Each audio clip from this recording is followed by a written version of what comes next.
Simply Drawn here, and today we're drawing a cardinal on a branch. So I'm starting giving a place for it on my journal entry page by just tracing something that I would think everyone would have, a business card. And you'll notice I left a little opening at the bottom and on the top of the sides because I'm going to put little hearts there, and I'm going to go around the business card to give it a size.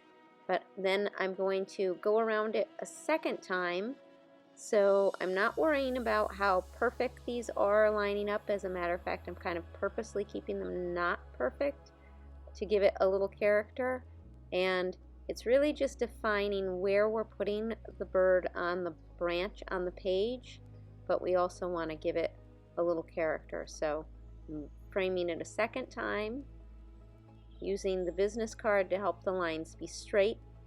And then I'm going to actually go in and put the third line freehand, so the wobbles and bobbles are part of the design. So, and you can see where I've left those two little openings, and you could really choose anywhere you want to leave them or not leave them at all. And because they say with cardinals, they're usually when cardinals are near a loved one or an angel is around, so I've chose to put hearts, but you could put anything in that space.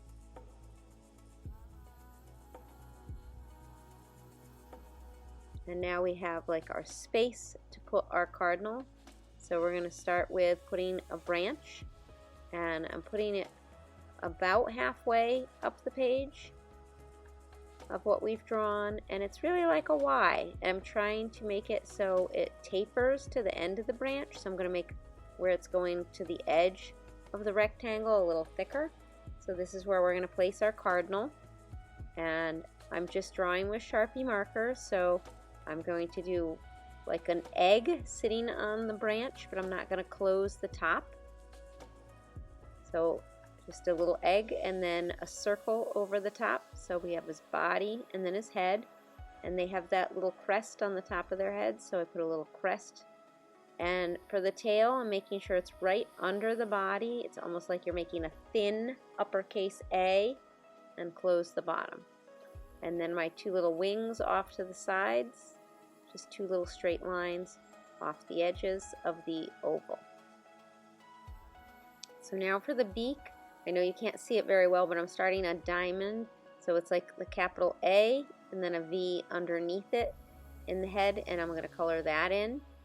So he has the beak like he's looking at you, and then I'm putting the eyes, which are two little circles above the beak, and then I'm going to frame the beak so it's a mask, like the cardinal has a mask of black around their beak that leads up to their eyes. So we're just going to put in that little black.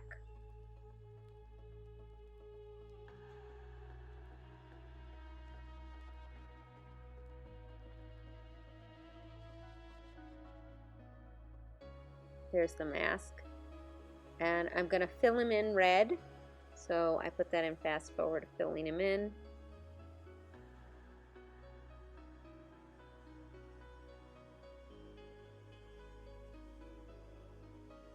I added a little definition with the black. You don't really need to, but I added some on the wings and the tail, and I did put a little bit on the head, just a little definition of the black, but put in as much or as little as you'd like.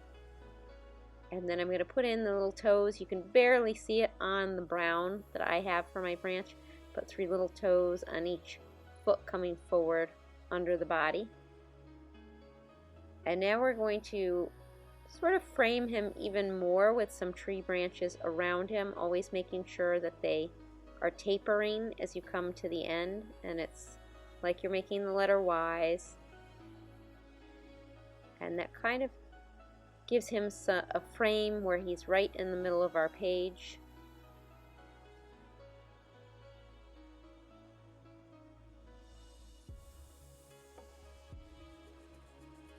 And then I chose to add some snow on my branch with a white, so I'm just dotting it in, making sure it's on the top of the branches, and I'll make it a little thicker in like the Y's of it where it would have landed, but it's not going all the way around, and I'm actually just quickly dotting it.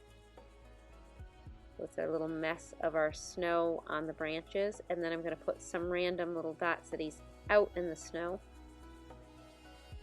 And I left that space to the right to write your own quote.